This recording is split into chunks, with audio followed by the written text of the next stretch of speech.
Hello friends, welcome back to my channel. तो आज हम देखने वाले हैं यूटेट 2020 मैथ्स पेपर 2 में एक नया क्वेश्चन आया हुआ था। इस क्वेश्चन को हम कैसे करेंगे वो हम इसमें देखेंगे। अगर आपको वीडियोस पसंद आती हैं तो प्लीज़ वीडियो को लाइक और शेयर ज़रूर करना और कमेंट में भी ज़रूर बताना कि आपको वीडियो कैसी लगती है। ठीक है, क्वेश्चन नंबर 93 था, ये सेट ए था उसका है। ठीक है, if 3 less than equals to X less than equals to 10 and 5 less than equals to Y less than equals to 15 then maximum value of X upon Y बतानी है। तो इसने कहा है maximum value of X upon Y. अगर हम कहें x upon Y की जो है इसने मैक्सिमम वैल्यू कही है। क्या कहा है? मैक्सिमम। अगर हम ऊपर 4 लिखें नीचे 2 लिखें, ठीक है, ऊपर वाली वैल्यू क्या रखी है हमने? बड़ी, और नीचे वाली वैल्यू क्या रखी है? छोटी। तो हमें इसका आंसर मिलेगा 2। अगर हम ऊपर 2 रखें नीचे 4 रखें, हमने नीचे तो बड़ी कर दिया और ऊपर छोटी वाली वैल्यू रख दी, तो अब जो इसकी वैल्यू मिलेगी वो 1/2 यानी 0.5 होगी। तो अब हमें कम वैल्यू मिल रही है। अगर ये चीज़ समझ आ गई तो क्वेश्चन हो गया। तो मतलब हमें निकालनी है मैक्सिमम वैल्यू, और उसने कहा है तो ज़्यादा वैल्यू कब निकलेगी? जब ऊपर बड़ा हो और नीचे छोटा हो। ये तो पता चल गया, जब ऊपर बड़ा होगा नीचे छोटा होगा तभी हमें ज़्यादा वैल्यू मिलेगी। मैक्सिमम बतानी है तो इसकी क्या मैक्सिमम वैल्यू हो सकती है? एक्स अपॉन वाई की बतानी है। बट इसने एक्स के लिए कंडीशन दी है कि एक्स जो है हमारा 3 से 10 के बीच में है, ठीक है, और वाई जो है इसके बीच में। मैक्सिमम बताना है। हमने ये चीज़ किया, इसमें ज़्यादा मिला है इसमें कम मिला है, हमें क्या चाहिए? मैक्सिमम। मैक्सिमम मतलब ज़्यादा मिलना चाहिए ना। ज़्यादा कब मिलेगा? जब ऊपर बड़ी रखेंगे नीचे छोटी। तो इतना तो हमें पता चल गया, एक्स की वैल्यू ज़्यादा रखनी है और वाई की वैल्यू क्या रखनी है? कम। लेकिन कुछ कंडीशन है, उनके ऊपर देखना पड़ेगा। अगर हम ये देखो, ऊपर बड़ा होना चाहिए वैल्यू जितनी, मतलब एक्स की जो है ना, एक्स की जो वैल्यू हम रखेंगे वो सबसे बड़ी रख दो। अब रखनी क्या है? एक्स की वैल्यू 3 से 10 के बीच में, तो एक्स की वैल्यू सबसे बड़ी 10 है। इससे ज़्यादा तो रख ही नहीं सकते। एक्स की वैल्यू देखनी है कहाँ से कहाँ तक है, 3 से 10 के बीच में रख सकते हैं। इक्वल टू का साइन बना है, इसका मतलब है 3 भी है और 10 भी है, तो सबसे बड़ी वैल्यू रख दी 10। उसके बाद कहा है ये y की वैल्यू जो है 5 से 15 के बीच में है। अब ये वैल्यू जो नीचे वाली है वो छोटी रखनी है, छोटी रखनी है तो 5 से 15 के बीच में सबसे छोटी वैल्यू तो 5 ही होगी। 5 और 15 भी शामिल है, 5 6 7 8 से लेके 15 तक की वैल्यूज़ हैं। y की वैल्यू जो होगी वो 15 होगी, जो सबसे छोटी होगी। तो y की वैल्यू जो है वो सबसे छोटी ये होगी। तो अगर ये आंसर निकालेंगे तो वो 2 आएगा, तो इसकी मैक्सिमम वैल्यू कितनी आ जाएगी? 2 हो जाएगी। तो इसका आंसर हो जाएगा हमारा 2। देखो, अगर हमें मैक्सिमम निकालना है तो ऊपर बड़ी रखो भाई, ऊपर जो है पॉसिबल वैल्यू सबसे बड़ी रख दो ये, और नीचे जो है सबसे छोटी वाली वैल्यू रखो। इसमें y की जो वैल्यू दे रखी है उसमें से सबसे छोटी वैल्यू उठा करके यहाँ रख दो और सॉल्व कर दो, तो आंसर आ जाएगा। अगर ये कहता है मिनिमम वैल्यू, तो मिनिमम वैल्यू के लिए हम क्या करते? मिनिमम वैल्यू के लिए हम क्या करते भाई? कम निकालनी है तो ऊपर छोटी नीचे बड़ी होनी चाहिए, है ना। तो x की जो वैल्यू है सबसे छोटी ऊपर रख दो, और y की जो वैल्यू है उसमें सबसे बड़ी नीचे रखो। पॉसिबल वैल्यू जो सबसे बड़ी है वो नीचे रख दिया, तो ये 1/5 आएगा।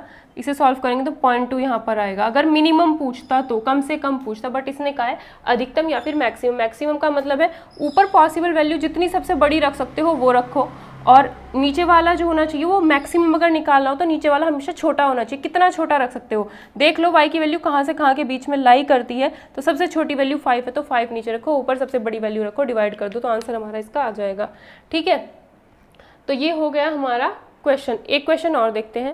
द वैल्यू ऑफ 2 की पावर n प्लस 2 की पावर n माइनस 1 अपॉन 2 की पावर n प्लस 1 माइनस 2 की power n for n being a natural number. Natural number पता होना चाहिए। नेचुरल नंबर मतलब प्राकृतिक संख्या, 1 2 3 4 ऐसे जो होते हैं, ठीक है, 1 से स्टार्ट होने वाली सारी प्राकृतिक संख्या या फिर नेचुरल नंबर्स हैं।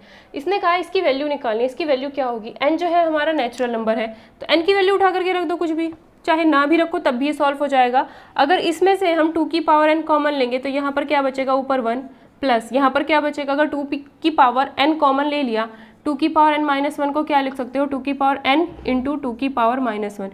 2 की पावर n हमने बाहर ले लिया तो 2 की पावर माइनस 1 बचेगा। भाई इसमें से 2 की पावर n बाहर लिया, यहाँ 1 बचेगा, यहाँ 2 की पावर माइनस 1 बचेगा, ठीक है। उसके बाद यहाँ से 2 की पावर n बाहर लिया तो यहाँ पर क्या है? 2 की पावर n प्लस 1 को क्या लिख सकते हो? 2 की पावर n इंटू 2 की पावर 1। तो 2 की पावर n बाहर ले लिया तो यहाँ पे 2 की पावर 1 है तो 2 की पावर 1 बचेगा, माइनस यहाँ पर क्या हुआ? 2 की power n as it is बाहर ले लिया तो यहाँ पर सिर्फ 1 बचेगा। अब तो कुछ है ही नहीं, इसके साथ तो मल्टीप्लाई में 1 है, तो यहाँ से ये कैंसिल हो गया। ये क्या हुआ? 1 प्लस 2 की पावर माइनस 1 का मतलब कितना होता है? 1/2, और 2 माइनस 1 कितना होता है? 1 ही होता है। तो नीचे तो 1 रखने का कोई मतलब होता ही नहीं। इसको जब सॉल्व करोगे तो कितना आ जाएगा? 3/2, तो इसका आंसर हो जाएगा 3/2। नेक्स्ट क्वेश्चन देखते हैं। उससे पहले थोड़ा सा गाना गा दिया जाए, क्योंकि मुझे गाने गाने बहुत पसंद है, भले ही मुझे अच्छे से ना आते हो, बट आई लव दैट। तुम अगर मनाओगे तो मान जाऊंगा, तुम अगर बुलाओगे तो लौट आऊंगा। बस इतना ही याद हुआ है मुझे सॉन्ग ही, क्योंकि मैंने आज ही ये सुना है, पहले सुना था बट ज़्यादा ध्यान नहीं दिया, बट आज सुना है तो सिर्फ मुझे 2 लाइन से इसकी याद है। कमेंट करके ज़रूर बताना कि सॉन्ग कैसा लगा। वैसे मुझे ज़्यादा अच्छा गाना आता नहीं है, just need practice, I need practice more and more. ठीक है, तो ये क्वेश्चन देखते हैं, इसमें क्या है 0.0032 की पावर 0.6, इसकी वैल्यू क्या होगी, ऑप्शन हमें दे रखे हैं। तो ये है हमारे पास, कुछ होना चाहिए ना ज़िंदगी में, पढ़ाई से अलावा भी चीज़ें होनी चाहिए जिससे लाइफ को अच्छे से जी सको। ठीक है, तो ये हमें क्वेश्चन दे रखा है, इसकी पावर दी है इसने 0.6। अगर इस पॉइंट को हटा दिया जाए तो नीचे 1 बना देते हैं, पॉइंट को हटाए, पॉइंट के बाद जितने नंबर है 1 2 3 4 5, जीरो उसको भी गिनेंगे 1 2 3 4 5, तो नीचे उतने ही जीरो लगेंगे। ठीक है, पॉइंट का बना दिया 1, जितने पॉइंट के बाद डिजिट्स लिखे हुए हैं 1 2 3 4 5, जितने अंक है उतने नीचे जीरो बनाए। उसके बाद क्या करना है, 0.6 को कैसे लिख सकते हो, इसको भी ब्रेक कर दो, पॉइंट हटाए नीचे 1 बनाया, पॉइंट के बाद सिर्फ एक ही डिजिट था 6, तो नीचे एक जीरो, यानी 0.0, इसका क्या मतलब हो गया 6/10। 6/10 को अगर सॉल्व करोगे तो 2 3 जा 6, 2 5 जा 10, तो मतलब ये हो गया हमारा 3/5। ठीक है, अब इसे देख लेते हैं, इसे कैसे लिखोगे भाई, पॉइंट तो हट चुका है, उससे पहले जीरो लिखने का कोई मतलब ही नहीं, किसी नंबर से पहले कितने भी जीरो लिखो उसका कोई मतलब थोड़ा ही ना होता है, नहीं होता। इसकी वैल्यू हो गई ये 32 को हमें पता होता है, 32 को हम 2 की पावर 5 लिख सकते हैं, और इसको हम क्या लिख सकते हैं 10 की पावर 5। भाई 10 को 2 टाइम्स मल्टीप्लाई करोगे तो 100 होगा, या फिर उसे 10 की पावर 2 लिखोगे। अगर 1000 लिखा हुआ है तो इसका मतलब है 10 की पावर 3, जितनी जीरो उतनी पावर में लगा देते हैं। कितना है 10 के बाद, सॉरी कितना है यहाँ पर 5 जीरोज़ हैं। ठीक है, तो 10 की पावर 5 इसे लिखा जा सकता है, और बाहर क्या है 3/5। ठीक है, तो उसके बाद हम क्या करेंगे 2/10 को लिख सकते हैं इसकी पावर 5, दोनों की पावर 5 है तो 2/10 की पावर एक साथ लिख सकते हैं 5, और बाहर से पावर है 3/5।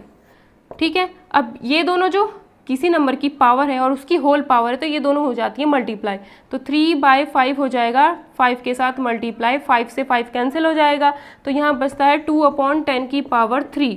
2/10 की पावर 3 का मतलब क्या होगा, 2 की पावर 3, 2/10 की पावर 3 है तो दोनों का पावर कर दो अलग अलग। ठीक है, 2 की पावर 3/10 की पावर 3, 2 की पावर 3 मतलब 8, 2 × 2 × 2, 10 की पावर 3 का मतलब हो गया 100, 10 की पावर 3 का मतलब 3 जीरो बनानी है। ठीक है, 1000 यानी, तो इसका मतलब क्या होगा, अब इसे सॉल्व कर लो, ये आ गया 8/1000, तो ऊपर 8 लिखा, नीचे 1 2 3, 3 जीरोज़ हैं तो ऊपर 3 डिजिट छोड़ करके पॉइंट लगाया जाएगा, 1 2 3 जीरोज़ हैं, 1 2 3 फिर।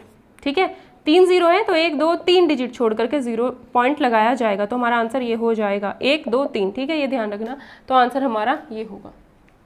ठीक है।